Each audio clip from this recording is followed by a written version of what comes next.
Good morning, church. Good morning. What a wonderful morning to be with the Lord.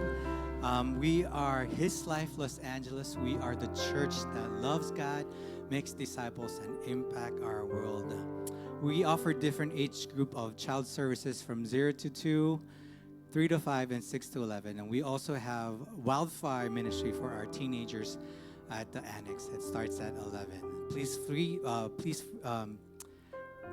feel free to utilize our services. We have different activities that they will surely enjoy. And if I can invite the other people outside the sanctuary to start coming in, we're about to start our celebration. We don't want you to miss any part of this. And if this is your first time at His Life Los Angeles, we welcome you and thank you for joining us in worshiping our Lord today. We believe in 1 John 3:16, and it says, "This is how we know what true love is, that Jesus Christ laid down His life for you and for me." Today, I want us to be reminded in Matthew chapter 18, verse 20. Jesus said, "For where 2 or 3 people gather in my name, there I am also." Let's pray. Heavenly Father, we worship you, we thank you, we glorify you, we honor you, and Lord, we exalt you. Lord, we acknowledge your presence here today. We allow you to move, Lord. We allow you to move powerfully in our lives, in our hearts. Touch every heart, Lord, that are here today. And I pray, Father, that each and every one of us will be refreshed by your word, will be re-anointed by your presence, oh Lord. And I pray, Father, for the word that will pierce our hearts, that will build faith, and Lord, and that will continue to worship and love you, Lord. We enthrone you in this place, Father God. Be the King of our lives, now and forever. Amen. Lord, give us the spirit of worship that we may be able to give you the highest praise. If there's anything, Lord, that hinders us from giving you all the worship, I pray, Father, that you will knock that down, that we may give you all the worship and honor that you deserve.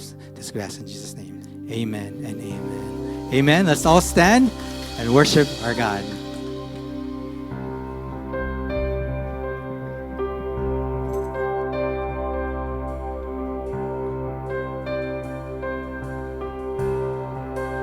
Lift up our eyes, see our King has come. Light of the world, reaching out for us. There is no other name. There is no other name.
soar with you above the storm.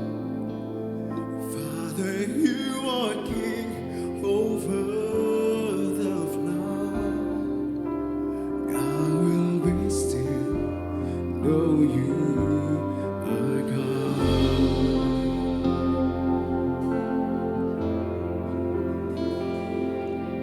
Find rest, my soul,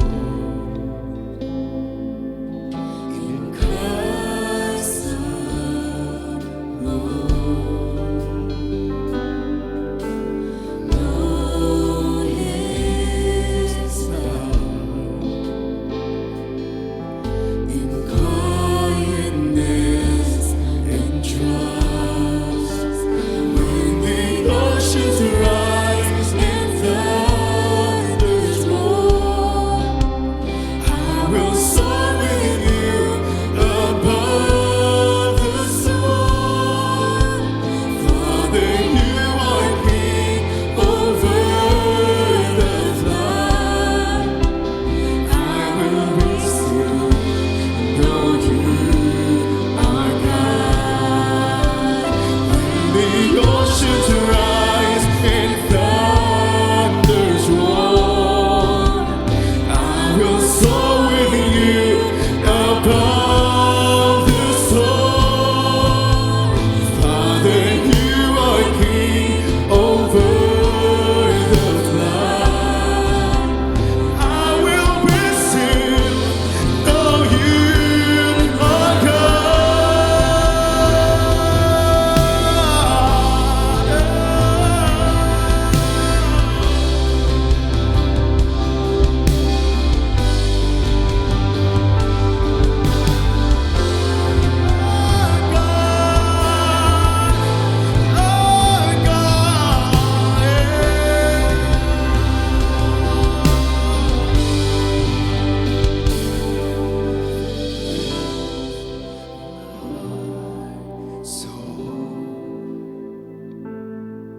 in Christ alone.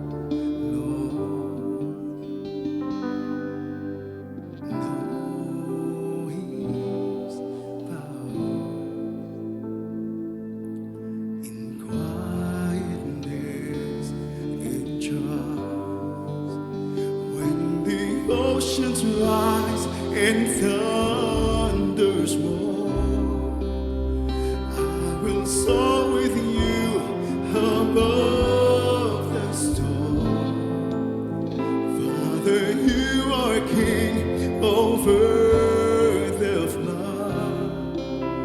I will be still, know you are God. I will be still, know you are God. I will be still, know you. You are peace to a restless soul. You are peace when my thoughts wage war. You are peace to the anxious heart. That's who you are. That's who you are. You are peace when my fear takes hold. You are peace when I feel enclosed. Oh, you are peace when I lose control. That's who you are. That's who you are.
Jesus at the center of it all.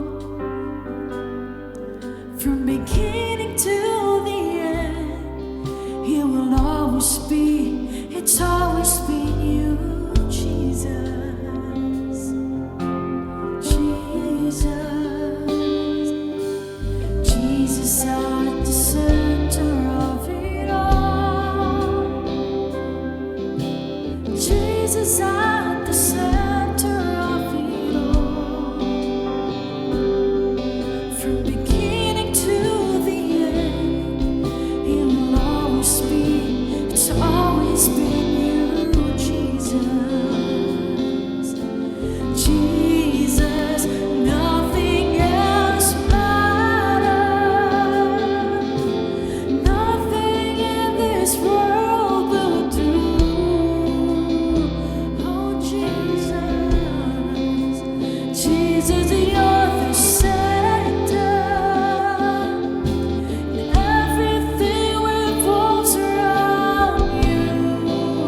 Jesus, you at the center of it all.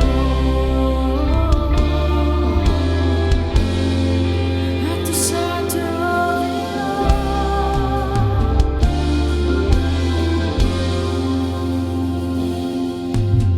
Jesus, be the center of my life. Jesus, be the center of my life. From beginning to the end, you will always be. It's always been you, Jesus. Jesus, nothing else matters. Nothing in this world will do. Oh, Jesus, Jesus, you're the center. Everything revolves around you. Jesus, you, and nothing else matters. Nothing in this world will do.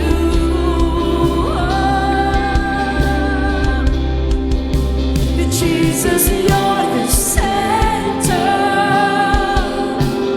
Everything revolves around you. Jesus, you. From my heart to the heavens, Jesus, be the center. It's all about you. Yes, it's all about you. From my heart to the heavens, Jesus, be the center. It's all about you. Yes, it's all about you. From my heart to the heavens, Jesus, be the center. It's all about you. Yes, it's all about. Come on, church, say, from my heart to the heavens, Jesus, be the center. It's all about you. Yes, it's all about you. From my heart to the heavens, Jesus, be the center. It's all about you. Yes, it's all about you. From my heart to the heavens, Jesus, be the center. It's all about you. Yes, it's all about you.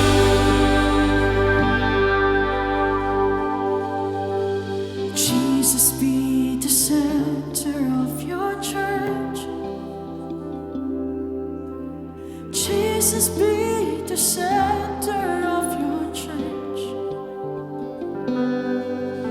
And every knee will bow, and every tongue shall confess you, Jesus. Jesus, always say Jesus, always say Jesus, Jesus.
You are peace to the anxious heart.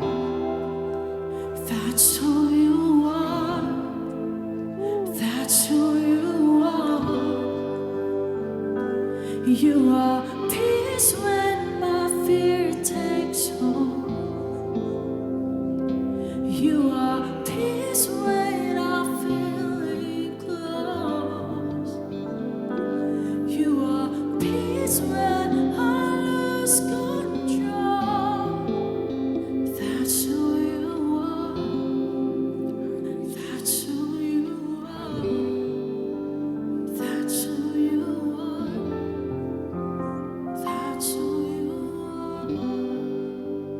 That's who you Hallelujah, Jesus. are. Thank you, Lord. Hallelujah, Lord. Thank you for your goodness, Lord. Thank you for your faithfulness in our lives, Lord. Thank you that your nature is to give us peace, Lord God, that transcends all understanding, Panginoon. Even though, Lord, we don't understand, Lord, what's going on with our lives right now, Lord God. Even though we see troubles upon troubles, Panginoon. But you are the only one who can give us the real peace, the perfect peace that we are trying to find, Panginoon. It can only be found in you, Jesus. It can only be found in you. Come on, church. Sige, palakpakan natin si Lord. Jesus, oh Lord God. You deserve the highest praises, Lord. You deserve the highest adoration, Lord. You are the center of this church, Panginoon, oh God. No one will be exalted, oh Lord God, but you alone, Panginoon, oh God. Your name will be magnified today, oh Jesus. Hallelujah, Lord. Lord, our prayer today, Lord God, as we listen to your word, that you will empty our hearts, oh Lord God. You will empty our worried hearts, oh Lord God, so that you may be able to fill us, oh Lord God, with new revelation, with encouragement, oh Lord God, with your word, oh Lord God, that gives us life, Panginoon, oh God. We honor you in this church, oh Lord God. Be magnified. Jesus, be magnified. You alone will be lifted high, Lord God. We love you, Lord, and we honor you, Lord. In Jesus' name we pray. Amen and amen. Sige po, palakpakan natin si Lord. Is that your best clap offering to God? Hallelujah! Praise God, praise God. Good morning, church. Blessed Sunday to every one of you.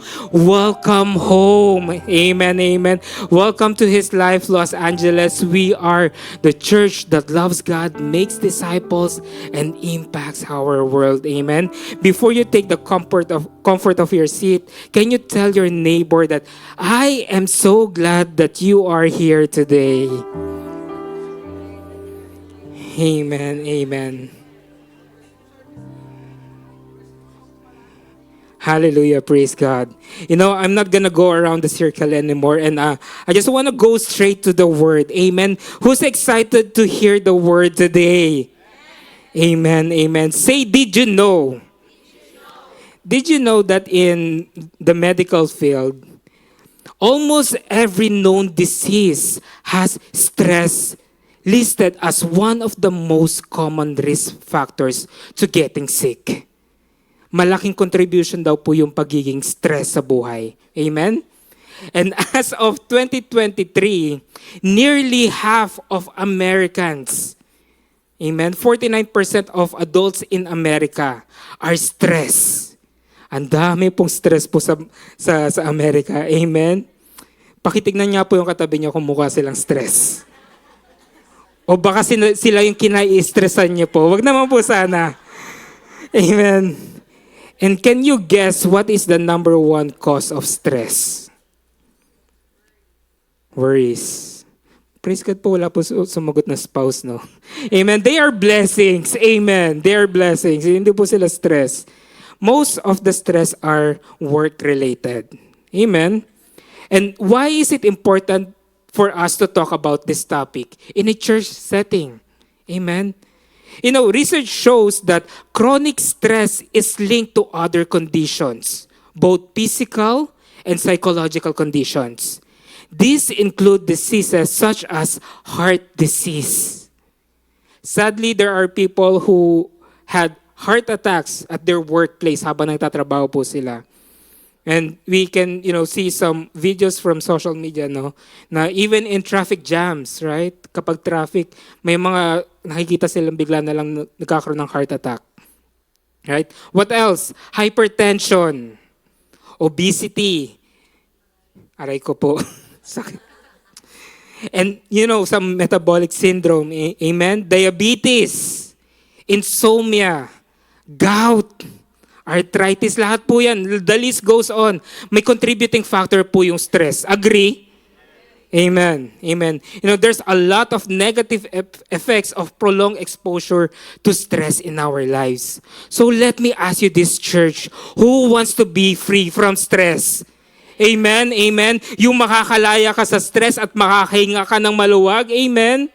Amen. And my prayer for this morning, that lahat po tayo, we will walk out of that door free from stress and worries. Amen.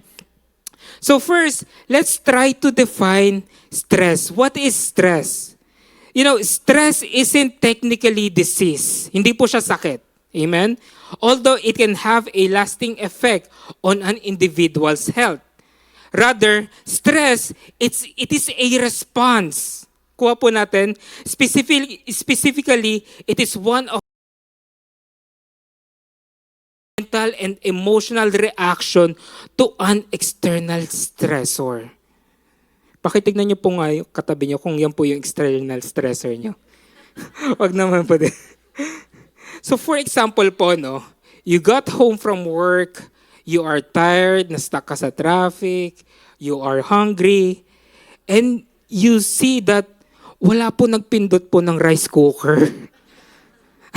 Ano po yung initial reaction mo, no? Siguro yung iba, stress ka na dahil wala pang kanin at gutom ka na, right? Or most of the time, minsan tayo din po yung may gawa, right?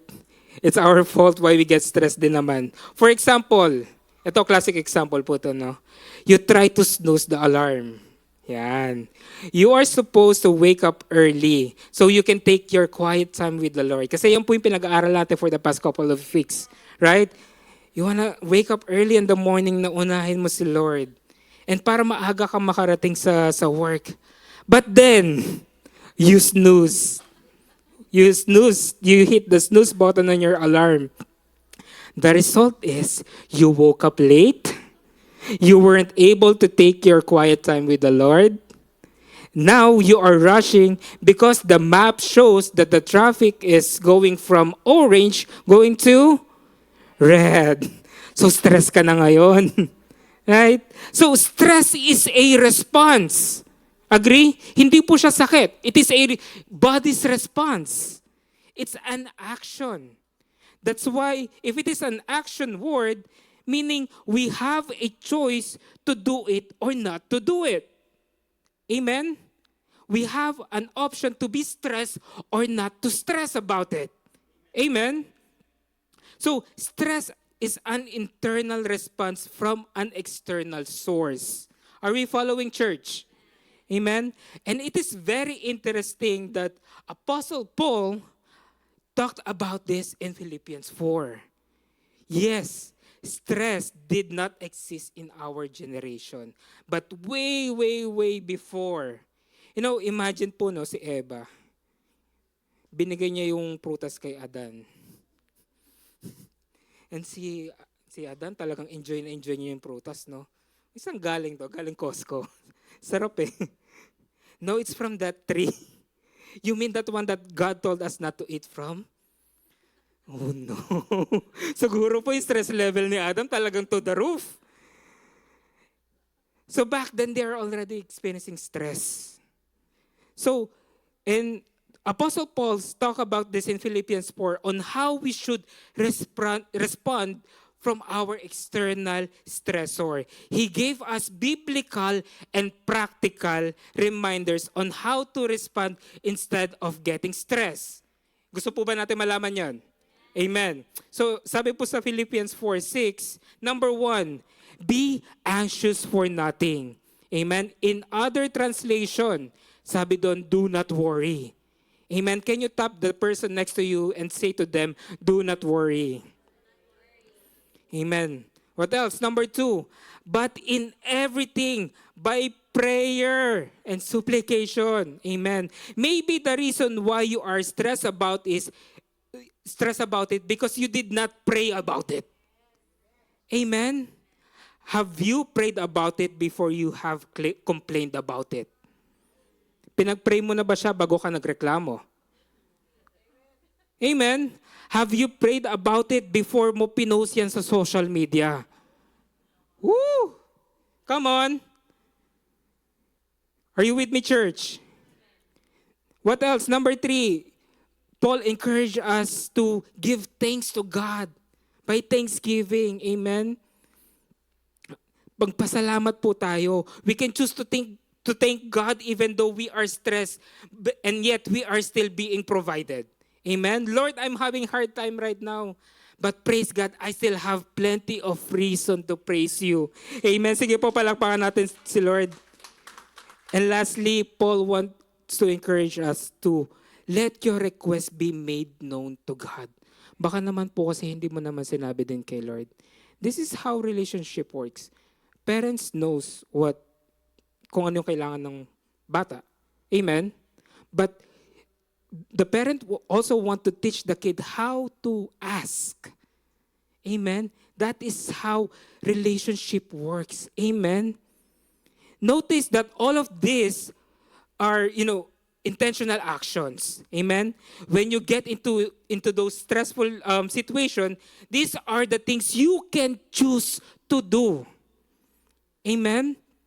So, should I stress about it? No, Philippians 4:6 na it says that I have an option not to be stressed about it. Amen. More than what I am teaching you right now, all these things that we can do when we feel stressed, I think it is more important that we talk about and we know the reason why the Bible is telling these things to us. Amen. Kung bakit tayo ini-encourage ng Bible to do these things. Praise God that the verse did not stop only on the instruction part. Amen. How many of you love to receive an instruction from the Lord and may mga to follow na promise?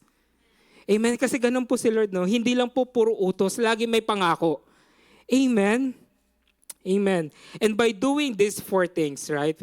And it says on the following verse in Philippians 4:7, it says, and the peace of God, everybody say peace. And the peace of God which surpasses all understanding will guard your heart and minds through Christ Jesus. Pwede ba natin palakpakan si Lord? Amen. Those who wants to receive the peace that comes from God, say aloud, amen. Yung mabubuhay kang mapayapa. The peace of God is the answer to all the stress-filled mind. Yun lang po ang sagot, ang peace po ng Panginoon. So this morning, church, let me encourage you with this message entitled, Find a Real Peace in God. Amen. Sige po, palakpakan ulit natin si Lord. Find a real peace in God. I am not saying that after hearing this message, everything can change in an instant. No, hindi ko pa sinasabi yun. What I am saying is that there is something that can change on how we respond to things. Amen. On how we react, how we react to stressful situations. Amen po ba? Pwede po may magbago sa mga puso po natin.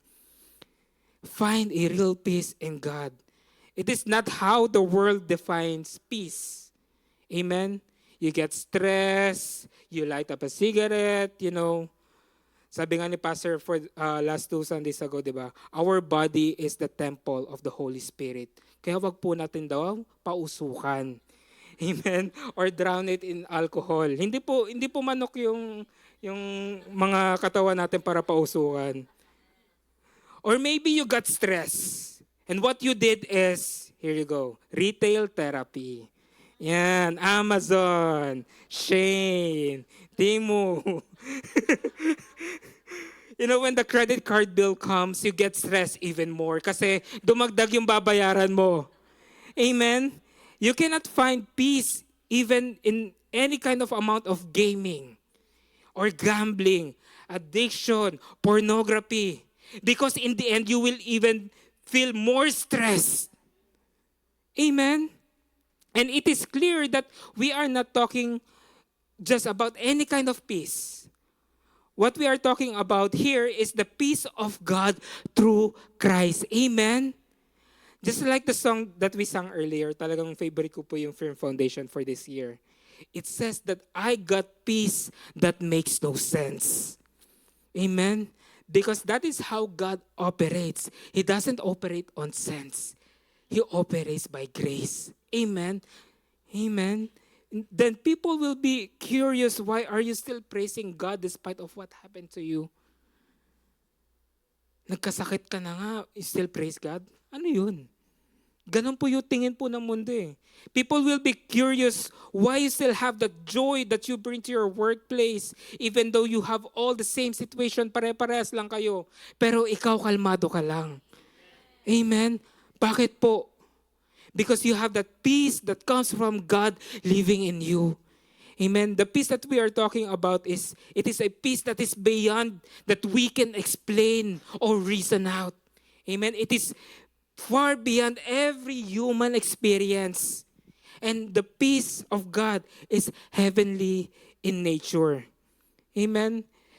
You know, sometimes the cause of stress is the lack of assurance. Agree? Minsan kaya tayo na-stress kasi hindi natin na-feel yung assurance. Tama? And it is not only us who are undergoing in this kind of situation, but even in the biblical times, even the disciples po, kahit kasama po nila si Jesus, they have experienced this. They also have stress in life. Right? They also have questions. You know, it is in our nature that we always want assurance. We don't want to go to a place where we are not sure. Parang ganito lang po yan eh. Yung life group mo, sabi niya, let's go to lunch after church. My treat. Yan. Sino po manlilibre po mamaya after church? Amen? Ikaw naman sabi, okay, G. Amen? G. Saan tayo? Yeah, just get your car, follow me, convoy na lang. Hindi bro, send mo na lang sa akin yung address. I'll use the Google Maps. Diba? Parang ganun tayo minsan. We want to be sure where we are headed. Right? In case we get lost track of the vehicle, we are following. Tama? Gusto natin makasigurado lagi. And same goes with the disciples back then. In John 14, this is the context. Jesus is talking about eternity, that He is preparing a place for us. Amen. Kung saan tayo patungo, where we are headed. Amen. And when Jesus told about it, a few disciples started to question. So, basahin po natin yung passage. In John 14, verses 4 to 9, and this opening verse, this is Jesus speaking. You know the way to the place where I am going. Sinabi ni Lord, lahat ng mga magagandang makikita mo dun sa pinaprepare niyang place. But Thomas said to Him, Lord, we don't know where you're going. So how can we know the way? Lord, ang ganda ng sinasabi mo, Lord, pero hindi ko alam kung paano ako makakapunta doon. So Thomas began to question Jesus. And this is Jesus' response. He said, I am the way, the truth, and the life. No one comes to the Father except through me. If you really know me, you will know my Father as well. From now on, you do know Him and have seen Him. Amen? Siguro po si Thomas medyo tumahimik na lang. Ina-absorb niya pa yung sinabi ni Jesus. Lord, I'm asking for direction. Why did you say, I am the way, the truth, and the life? So, another disciple started to question Jesus naman. And here comes Philip on verse 8. Sabi niya, Lord, show us the Father, and that will be enough for us. Nanghingi pa po ng condition si Philip. But Jesus answered, don't you know me, Philip? Even after I've been among you for such a long time, anyone has seen me, has seen the Father. How can you say, show us the Father? Do you see how gentle Jesus is? it is evident that Jesus did not choose to be stressed over these questions, right? Jesus answered them gently. Just like, I remember what Pastor Joel said last Sunday, na yung niremind siya ni Lord na, di ba, ito yung gusto mo? Di ba? This is how gentle Jesus is. You know, Jesus was not bothered by their questions because He know that it is in our nature that we always look for assurance. Kuha po natin. Nakatatak na po sa atin yun na tayo lagi po tayo nagsisik for assurance. You know, one time in our prayer works, I have shared this, that it is not wrong to ask questions to God. Even Jesus Himself, He had that moment where He asked God the Father, right? Lord, why have you forsaken me? Tinanong niya din po. But questioning God without waiting for revelation will lead you to nothing. Amen? What if you ask God, but you did not give yourself the chance to hear from God? Nagtanong ka kay Lord, tapos basta ka na lang umalis. Ang ending ng hina yung faith mo. You did not give yourself the chance na makarinig kay Lord. Tama? You know, God's revelation should give us peace. Amen? Now, we are all on the same page, right? The disciples, ako, kayo, lahat tayo, we all had that moments that we all seek for assurance. Amen? Are we on the same page? Amen. Let me tell you this, church, there is no better assurance than the peace that God gives. Amen? There is no better assurance than the peace that God gives. Amen? The peace that only God can give to us. Amen?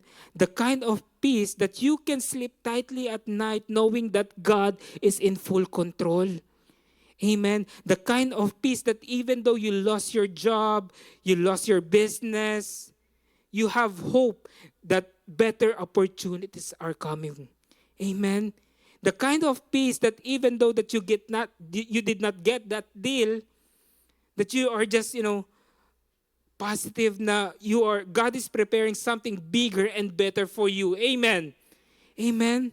Find real peace in God. Amen. And what is the peace that we have been talking about? How does the Bible define peace? Number one, I want to share to you, God's peace surpasses all understanding.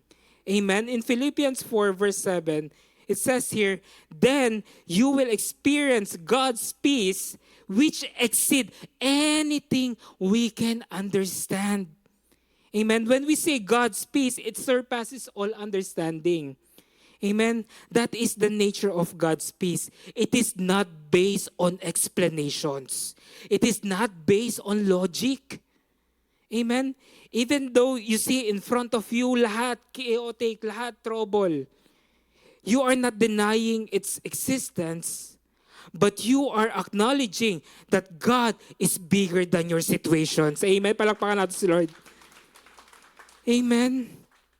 And in Matthew 8, there is this story where where the disciples experience a huge amount of stress.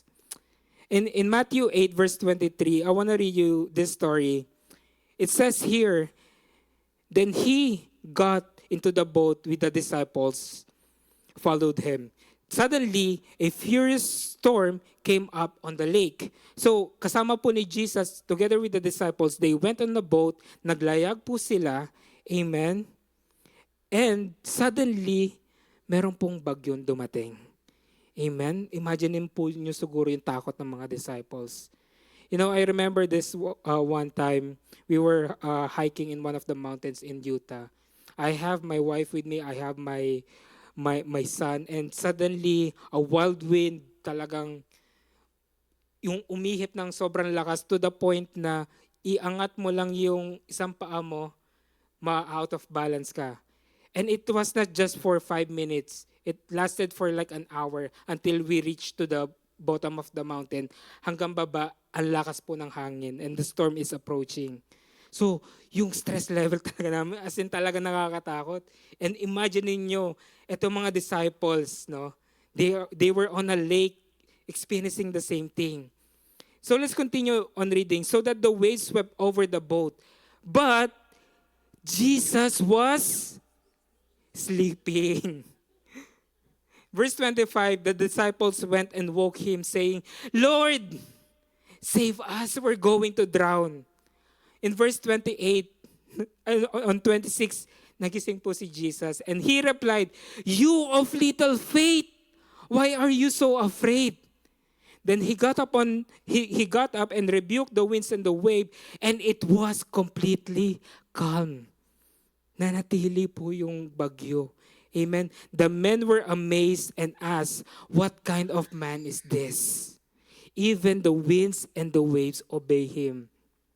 So what's the lesson here, church? When you face storms in life, what do? You take a nap. Amen. Jesus modeled it by himself. Amen. Because if your mind is full of worry, it is hard to sleep, right? Hindi ka makatulog sa gabi. Amen. And why do you think Jesus chose to sleep during the storm? It is to show the disciples that even in chaos, peace can be found. Amen. Sige po, palakpakan natin si Lord. But the disciples forgot kung sino po yung kasama nila sa boat. Just because Jesus was sleeping, they forgot that He is the Son of God. Amen. And when He rebuked the winds and the waves, they even asked, Who is this man? Nakalimutan po nila kung sino po yung kasama nila. Amen. And praise God that we serve a God who never rattles. Amen. He is never surprised. He is never caught off guard. Amen. And if Jesus can sleep in the middle of the storm, it means that you can trust Him that He will take care of you. Amen. Siguro po by now, nasagot na po yung tanong sa Pilipinas, no? Natutulog po ba ang Diyos? There you go. Kidding aside, so how do we know that, we have that peace that comes from God?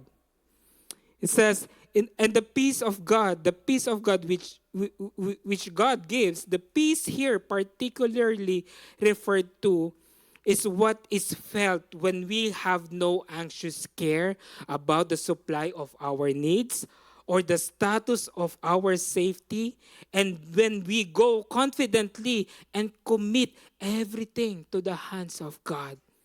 Amen. You know that you are living in God's peace when you are no longer in a state of worry. Amen. You stop questioning, Lord, how am I going to get through this? But you are just simply trusting God. Amen.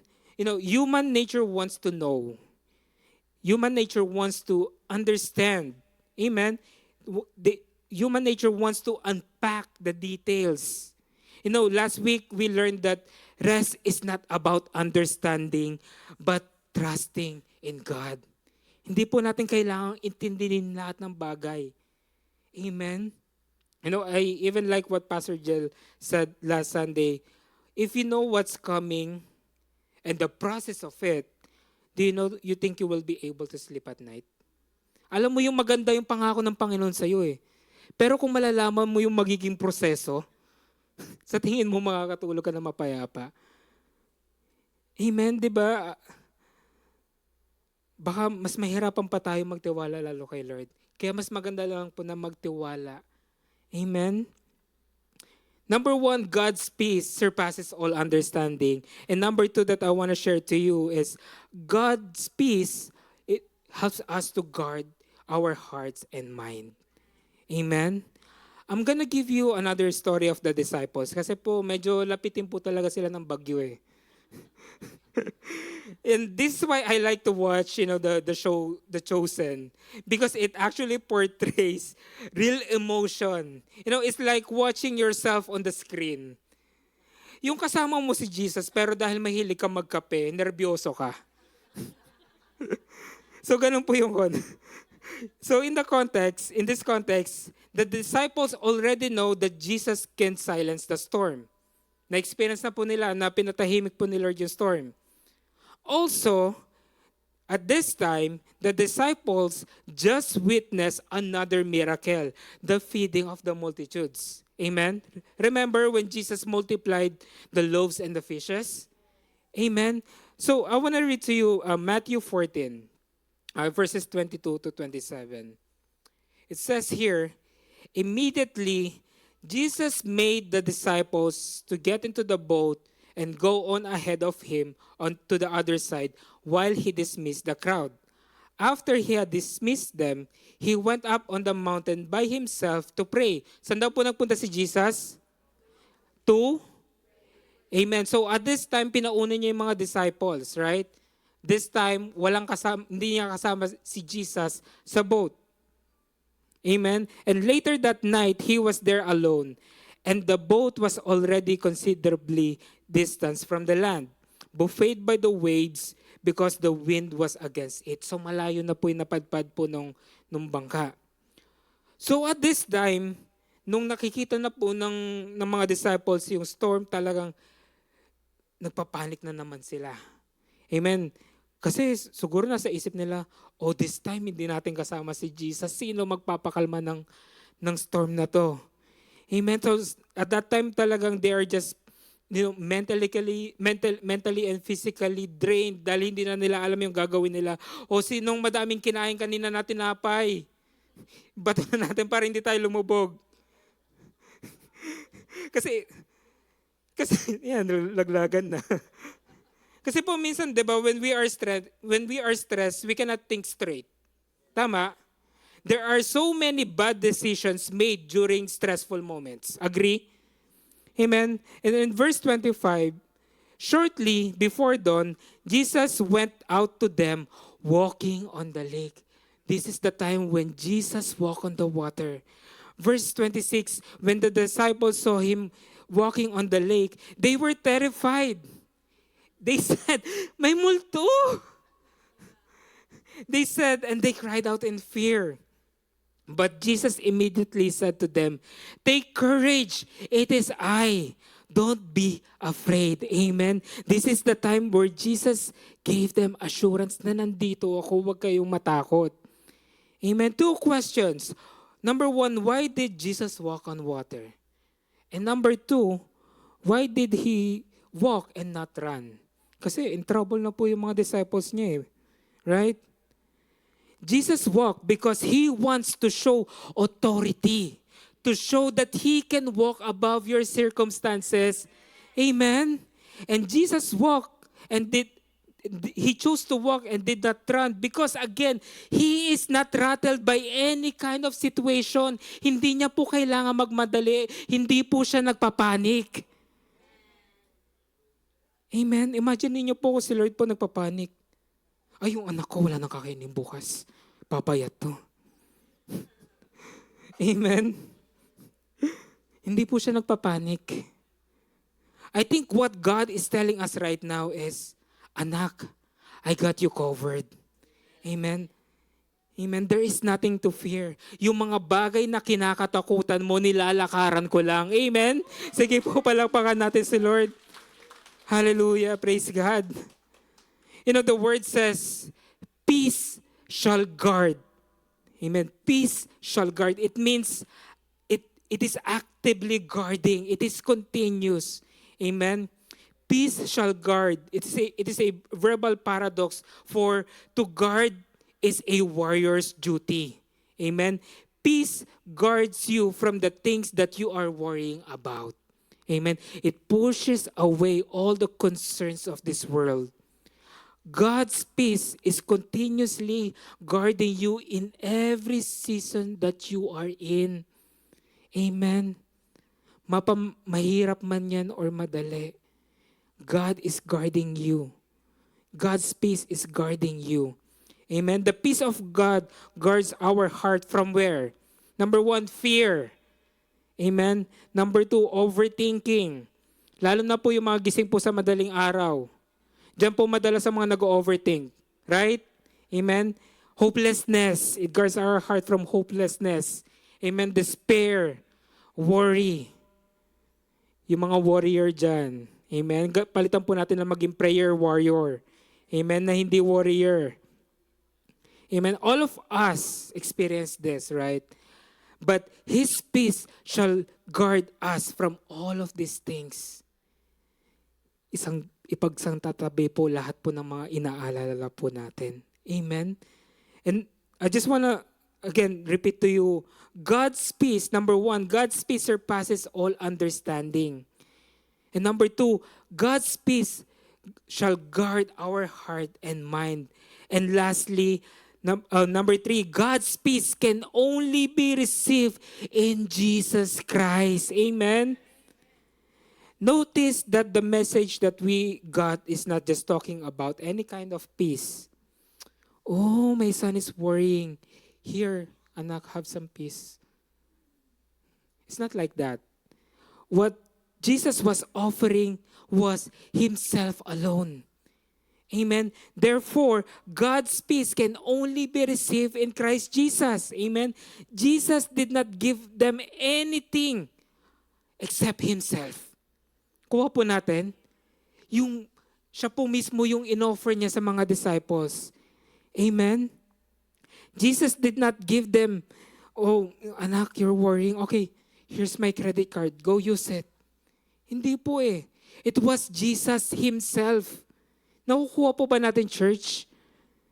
He was literally with them at the same thing. Sa atin din po, kasama po natin si Jesus. Amen?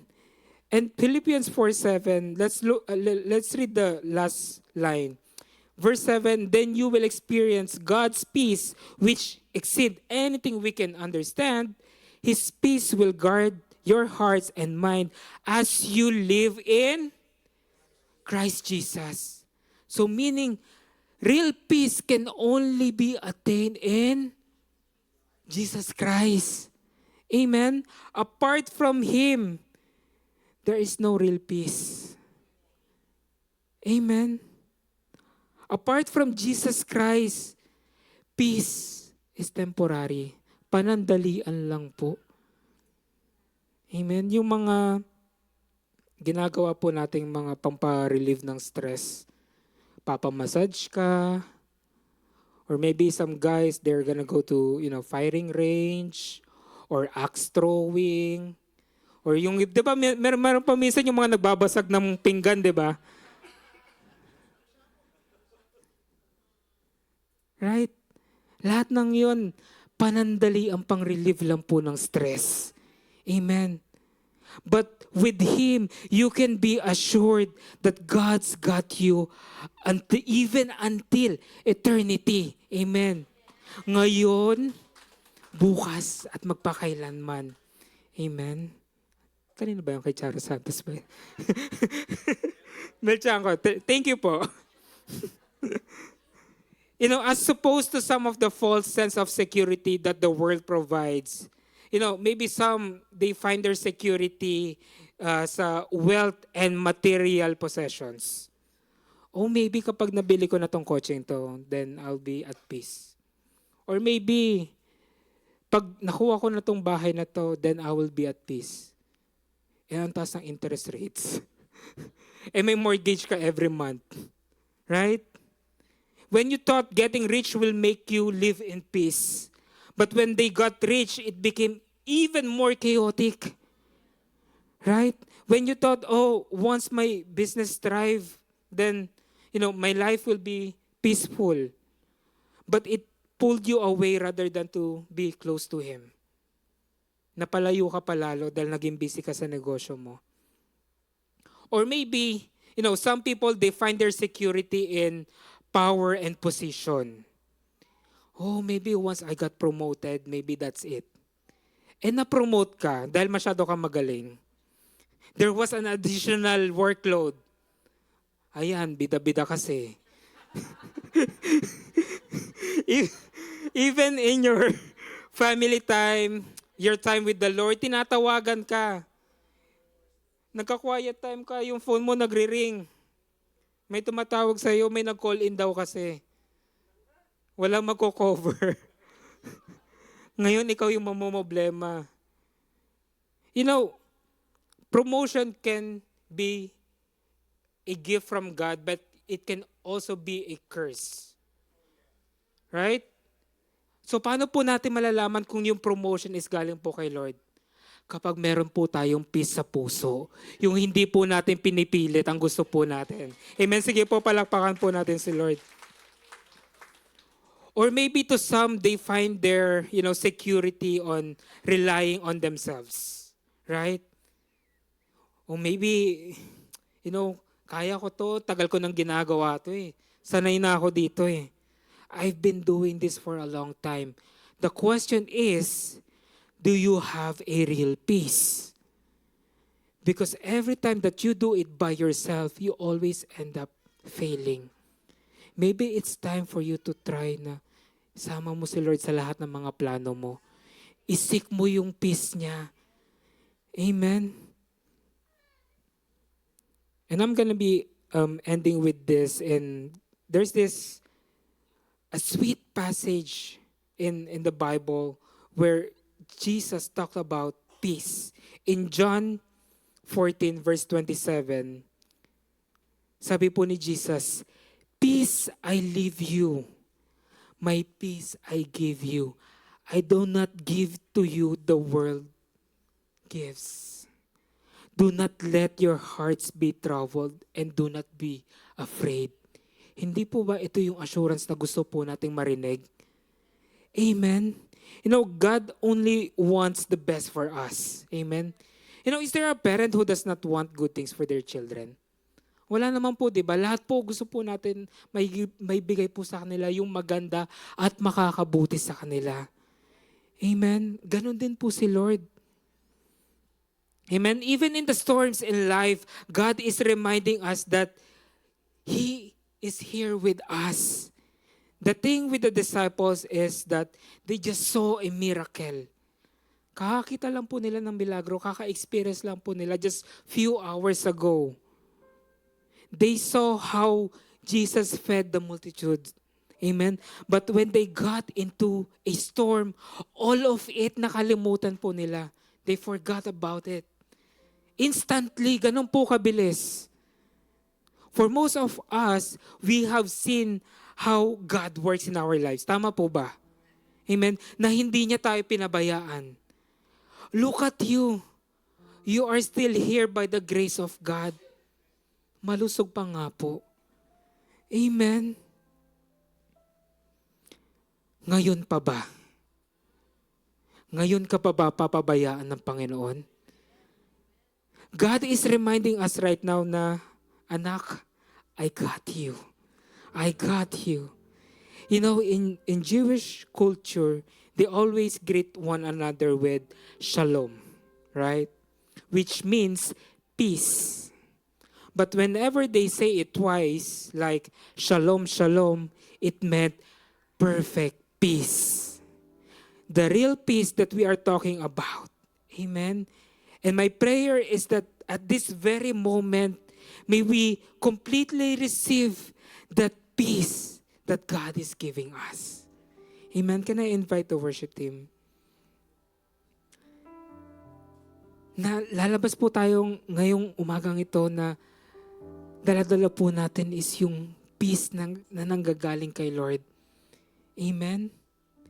Amen. Lord, let's all stand and let's pray. Lord, we thank you, Lord, that you are the God of peace. You are, Jesus, you are the Prince of Peace, Lord. Lord, in you we can find security, Lord God.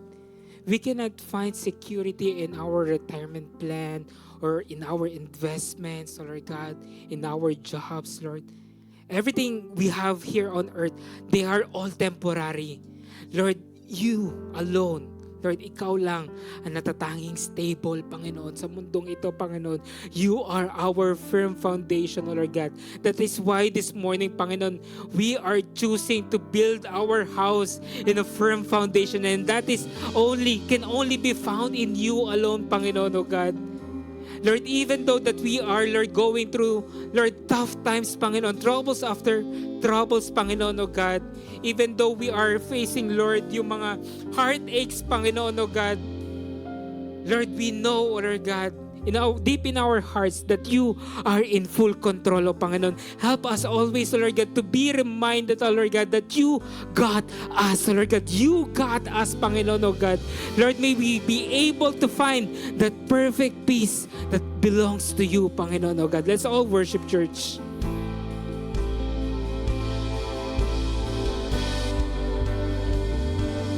You are peace to our restless soul. You are peace when my thoughts rage war. You are peace to the anxious heart, and that's who you are. And that's who you are. You are peace when my fear takes hold. You are peace when I'm feeling close. You are peace when I lose control. That's who you are. That's who you are. When the oceans rise and thunders roar, and I will soar with you above the storm. Father, you are king over the flood, and I will be still, know you are God. When the oceans rise and thunders roar, and I will soar with you above the storm. Father, you are king over the flood, and I will be still, know you are God. And I will be still, know you are God. And I will be still, know you are God. Hallelujah, Jesus. Come on, palakpakan natin si Lord. Hallelujah, Jesus. Jesus, mananatili po kami sa iyo, Panginoon. Sa iyong presensya lamang, Panginoon. Hallelujah. Thank you, Jesus. You know, church, I just don't want to miss this opportunity. Maybe you came here in this church for the very first time because you are facing storms in your life. Or maybe you have been attending church, but over familiarity makes its way. And it's time for you to look for that peace. And by now, you know that it can only be found in Christ Jesus. So if you are that person, I want to invite you into a simple prayer. With everyone's eyes closed, let me lead you with this prayer. Say, Lord Jesus, I come before you, acknowledging that I have sinned against you. I want to ask for forgiveness. Change me, heal me, and set me free. I acknowledge that I need a Savior. And Jesus, you are my Lord and Savior. From this day forward, I will love you, I will honor you, and I will serve you. In Jesus' name I pray. Amen and amen. Come on, let's give God praise. If you have prayed that prayer for the very first time, we want to welcome you to your new life. Amen. You are now a new creation. The old life is gone and the new life has begun. Welcome to the family of Christ. Amen. Sige po, palakpakan natin si Lord. Hallelujah. And now you may now take the comfort of your seat as we give way for our announcement and love offering.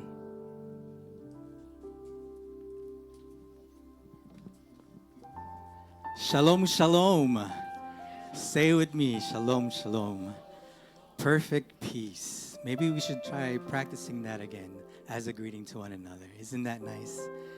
Philippians 4:6 is my wife's favorite verse. For all good and all reasons. Every command of God always comes with a promise. Every command of God always comes with a promise. So how do we find real peace in God? First, God's peace surpasses all understanding. You know that song, rain came, wind blew. My house is built on you. Our house will never crash because it is built on Jesus Christ. Sometimes it's not our job to understand. It's our job to trust God. Second, it's God's peace guards your heart and your mind. Our Jesus is never rattled, always calm, always in control. Just like that song says, He will never fail. He will never fail. From everlasting to everlasting, His faithfulness until the end. And third, God's peace can only be received in Jesus Christ. Peace has a name, and its name is Jesus. And only in Him can we find it. Apart from Him, there is just chaos. There's just darkness. No Jesus, no peace. No Jesus, then no peace. Amen? Amen. For our announcement, Seeking Jesus Bible reading for the month of August is in the book of a man making coffee, Hebrews. Thank you. Thank you. That's the last one for the day. If you need prayers, we have pastors and leaders waiting inside the sanctuary here in the front. We are available to pray with you, and we love to pray with you and pray for you. Amen. For our tithes and love offering, I'm reading from Malachi chapter 3, verse 10, and it says, bring all the tithes in the storehouse, so there will be enough food in my temple. If you do, says the Lord of heaven's armies, I will open the windows of heavens for you. I will pour out a blessing so great, you won't have enough room for it. God gives us a challenge.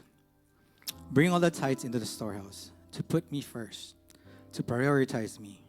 Test me on this, says the Lord, and see if I won't throw open the floodgates of heaven and pour out so much blessing, you will not have enough room for it.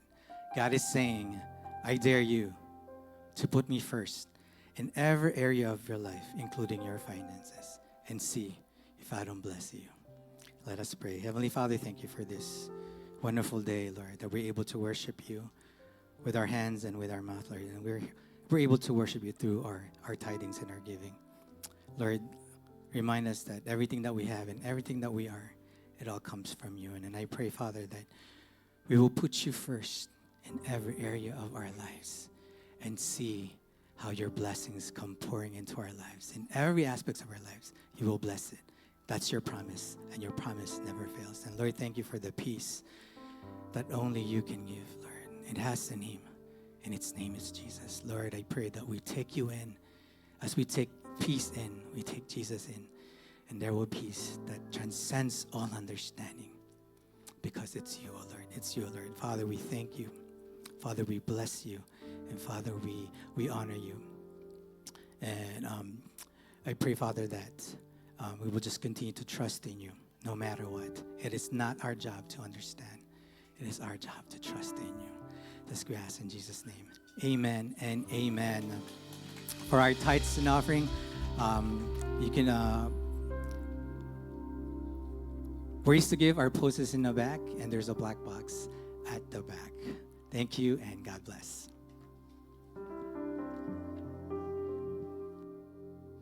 Amen. Let's all stand. Let's all stand and receive this blessing from the Lord. May the Lord bless you.